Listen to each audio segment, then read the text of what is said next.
Thank you for tuning in to the best parenting show on the internet, Post Daily Dose. It's the Post. It's the Post. It's the Post. The Post Daily Dose. It's the Post. It's the Post. It's the Post. The Post Daily Dose. It's the Post. It's the Post.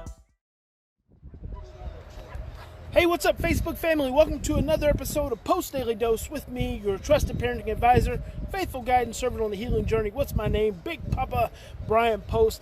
Happy, tremendous, terrific Thursday, everyone.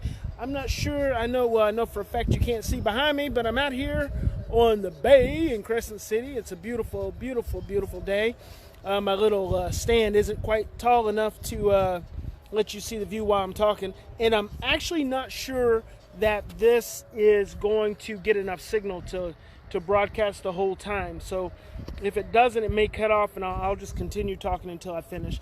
But anyway, this morning, 5 a.m., I had an email come in, and a therapist who's also a foster and adoptive mom, or has been a therapist and adoptive mom in the past, foster adoptive mom in the past, asked me what I thought, if there were any resources available for adoptive families who've been traumatized, especially since hey Lala and hello Mimi, especially since we've been talking about adoption awareness all month. And so she went through if there were any resources available for adoptive families who've been traumatized by their adopted children, which is a fantastic question. And that's actually what I said to her. Actually, I don't know if there are any resources available, but here's the thing. And actually, there are resources, but you have to have the perspective that's important. And the perspective is almost, I'm going to say 100%. I used to say 98%. But I'm going to say 100%. If you are an adoptive parent or if you're a foster parent, there has been some traumatic experience in your own life. And the reason I say that is not just because you're a foster or an adoptive parent, but because it's everyone. We've all experienced significant trauma in our lives. The thing is, most of the traumas that we've experienced don't get identified as traumas.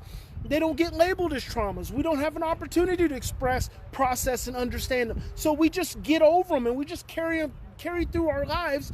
And then before you know it, you're 50 years old, 60 years old, 70 years old, and then you're saying one day, oh my God, I think I experienced a trauma in my childhood.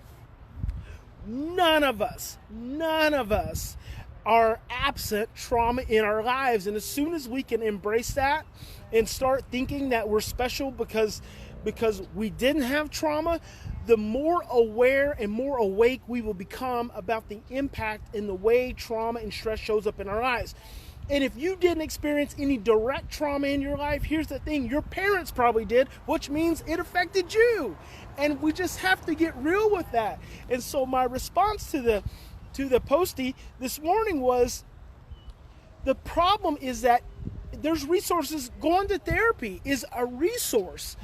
Reading a book on trauma is a resource, but we have to realize it's not the focus on the adopted child. It's not what the adopted child did to the adoptive parents. It's not what the foster child did to the foster parents. See, that's the problem. That's a victimized perspective.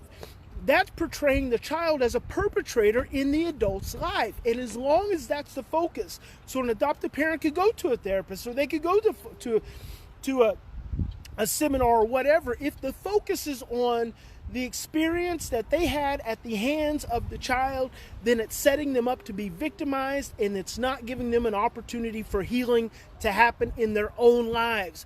And so that's why, and what I said to the therapist this morning is that I always start with families, and I always start with parents and foster and adoptive families.